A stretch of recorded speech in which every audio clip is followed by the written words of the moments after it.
Pour éduquer les gens, on va utiliser des éléments décoratifs ou descriptifs pour matérialiser la Bible. Donc la Bible, elle est ici matérialisée. Ensuite, chaque époque de l'histoire va amener une révolution ou un changement artistique. À cette époque, au Moyen-Âge, l'art majeur, c'était la sculpture. Donc en sculpture, on va montrer la Bible. Et ici, nous sommes devant le portail du jugement dernier. Le jugement dernier dit que nous allons, le jour de notre... à la fin des temps, à la fin du monde, nous allons venir devant le Seigneur et nous allons peser, notre âme va être pesée pour savoir si nous avons fait le bien ou le mal. En fonction du bien ou du mal, nous irons au paradis ou en enfer. Vous voyez l'ange et le démon. Oui. Vous voyez l'ange à gauche et le démon et la balance. Oui. Si vous voulez aussi comprendre, c'est que nous aujourd'hui, notre système de valeurs, il est basé sur les textes, les images, les films, la musique, la vidéo, etc.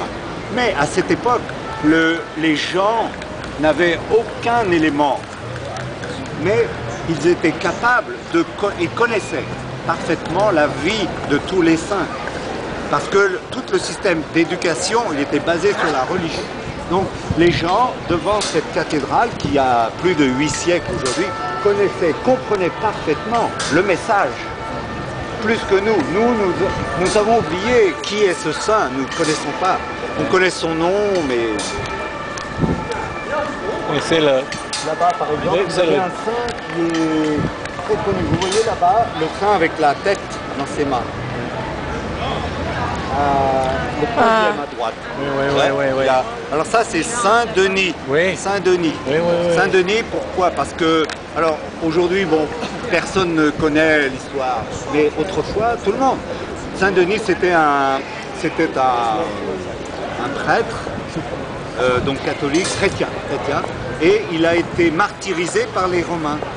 Au 3e ou 4e siècle, on lui a coupé la tête. Oui. Et l'histoire dit qu'il a pris sa tête, il a continué à marcher, et il a été jusqu'à la ville de Saint-Denis. Et là-bas, on a construit une grande basilique pour... C'est là où on met les corps des rois de France. Tout est symbolique, hein, évidemment.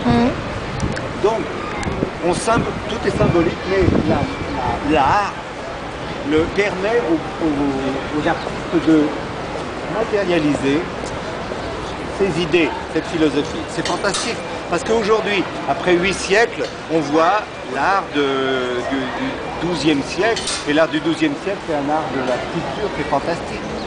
Alors, il y a autre chose qu'on peut dire devant cette façade. La cathédrale, elle a été construite, elle a mis plus d'1 siècle. 1 siècle et demi de construction. Si vous imaginez, il y a 1 siècle et demi. 1 siècle et demi, nous sommes en 2008. 1 siècle, c'est 1908. Et demi, ça fait 1858. 1858. Il n'y avait pas de portable, il n'y avait pas d'ordinateur, il n'y avait pas d'autobus, il n'y avait pas d'avion, il n'y avait rien. Donc vous imaginez 1 siècle et demi de temps pour... Alors, ce qui veut dire que la première partie de cette cathédrale, c'est devant nous. Nous sommes avec une pierre de construction, c'est du calcaire. Le calcaire, parce que le calcaire, c'est la pierre de construction de Paris. Toutes les maisons sont construites avec la même pierre calcaire. Pourquoi? Parce qu'elle est là, elle est présente dans Paris. Mais nous sommes devant une grande masse avec très peu d'ouverture. Vous voyez, il n'y a pas de fenêtre ici, il n'y a pas de lumière. Mais évidemment, donc en 1 siècle et demi de modernisme, les architectes vont comprendre que, pas que les architectes, mais le pouvoir aussi, va comprendre qu'il est important de mettre de la lumière dans cette cathédrale. Pourquoi? Parce que la lumière, c'est les vitraux. Les vitraux, c'est... les vitraux, ça laisse traverser la lumière, mais c'est aussi un moyen de raconter une histoire. C'est une image avec l'histoire de la Bible.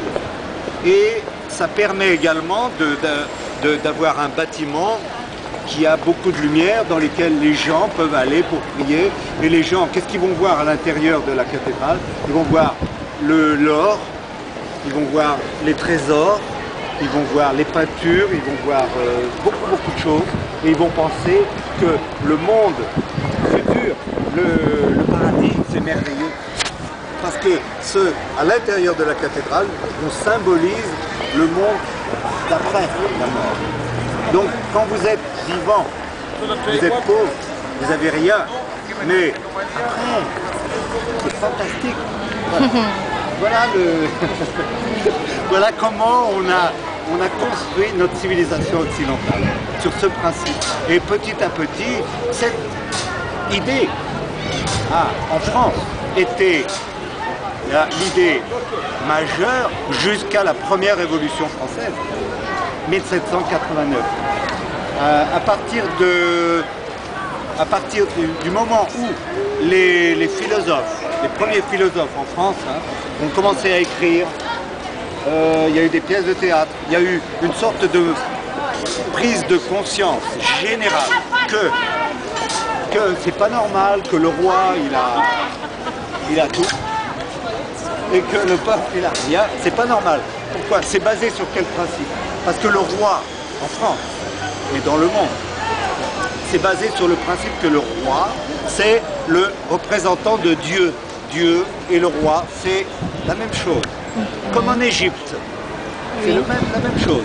Il n'y a pas de différence entre le roi et Dieu. Quand les premiers philosophes, les gens, les intellectuels vont commencer à dire que c'est absurde, cette idée est absurde, et bien il va y avoir la révolution et on va couper la tête du roi. Oh. Vous voyez? Qui pensez-vous est la reine à la droite de Jésus? La reine, à la droite de Jésus. En haut, Oui, oui. à droite, ah oui. Oui. Alors ça c'est pas Jésus. Jésus il est là. Ok. Ça c'est le Seigneur. C'est Dieu. C'est Dieu. Ok. Lui-même. Et la reine? Alors la reine, c'est un ange. C'est un ange. Ah la reine. Oui. D'accord. La Oui. reine agenouillée. Oui. Il y a C'est probablement la reine de l'époque de la construction du portail. Mais il y a pas un roi. Il n'y a pas de roi, oui. Non. Alors je ne sais pas quelle était cette reine. Quelqu'un a un guide du Louvre ou de Notre-Dame, peut-être c'est marqué. Il faudra rechercher. Mais comme explication, je peux donner que c'est un artiste ou plusieurs artistes qui ont fait cette façade. C'est une interprétation de l'artiste. Ah oui. L'artiste, il a dit, bon, je vais mettre, là, je vais mettre la reine. Quelle reine? Je ne sais pas exactement. Peut-être c'est Sainte Geneviève. Oui. C'est le temps de Philippe Auguste. Oui, Oui. c'est à l'époque de Philippe Oui, Auguste. oui. C'est peut-être la femme.